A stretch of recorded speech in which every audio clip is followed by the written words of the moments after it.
In the 22.10 update, we got a lot of good map changes, but the one that I find most interesting is the introduction of a brand new POI called Grim Gables. Hello buddy, it's Bendominator and welcome back to a brand new video. In today's video, we're going to be talking about the brand new Grim Gables POI, and I'm going to be giving my full review on the POI as I normally do when a new POI releases. And yes, I know I'm technically a little late to this one, but I still wanted to really talk about it. So of course, before we get in the video, if you guys do end up enjoying the content, be sure to leave a thumbs up, subscribe if you are new because I make videos like this all the time, and you can also use my supporter creator code Bendominator in the Fortnite item shop, #ad. Let's go ahead and get right into the video. So I think a really important thing to note about this POI that a lot of people noticed right off the bat when it got released is that it replaced shifty shafts. And in my full opinion, while Shifty Shafts was a really nice POI to have, and a really good POI to kind of harken back to Chapter 1, this POI is much better and much more interesting in my opinion. Though I will say this POI shares a lot of the same issues that I had with Shifty. But in terms of actual location, I think this is in a really good spot. So with the introduction of this POI, we also got a few other map changes around it, including a brand new blimp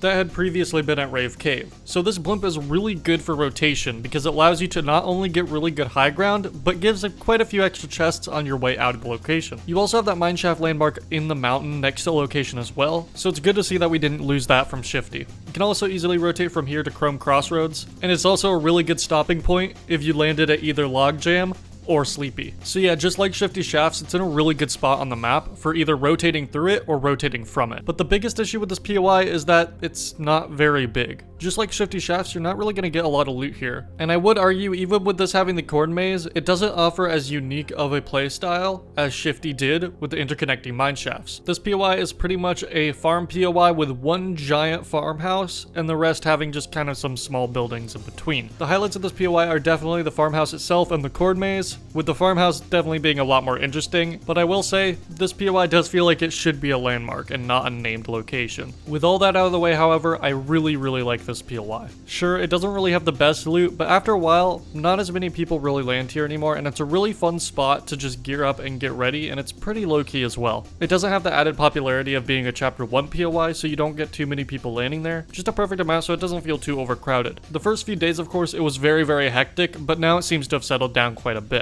I also just really like farm POIs, and I'm really glad that we're actually getting one for Halloween. This is a really fitting POI for Halloween because not only does it have the farm element, but it's also got kind of some spooky elements as well, with the house kind of being a haunted house, and I just think that's really cool. The way that central farmhouse is designed as well is just really cool. It reminds me of a house that would be in Chapter 1, and honestly this entire POI seems like a Chapter 1 POI. Just something about the vibe of it. It's very reminiscent of Fatal Fields and Haunted Hills. Just something about the vibe of this POI I really like. I just wish it had more going on with it, because it doesn't really feel like it should be a named POI. It definitely feels like a landmark. But yeah, overall, I don't really have much to say on it. It's pretty small, it doesn't have a lot of great loot, but it's in a really good location, and I really like the vibe of it. And personally, yeah, I think I like this POI more than I like Shifty Shafts. It's got a lot of the same pros, and it's got a lot of the same cons, but I think overall this POI is just a lot more interesting, and I really like it for the Halloween vibes alone. I'm definitely going to be dropping here a lot this Fortnitemares. But what do you guys think about Grim Gables? Let me know in the comment section below. Do you love it? Do you hate it? Let me know. Again, if you guys like this video, be sure to give it a thumbs up, subscribe if you are new, because I make videos like this all the time, and you can also use my support creator code Bendominator in the Fortnite item shop, #ad. Thank you guys so much for watching, have a great rest of your day, and goodbye.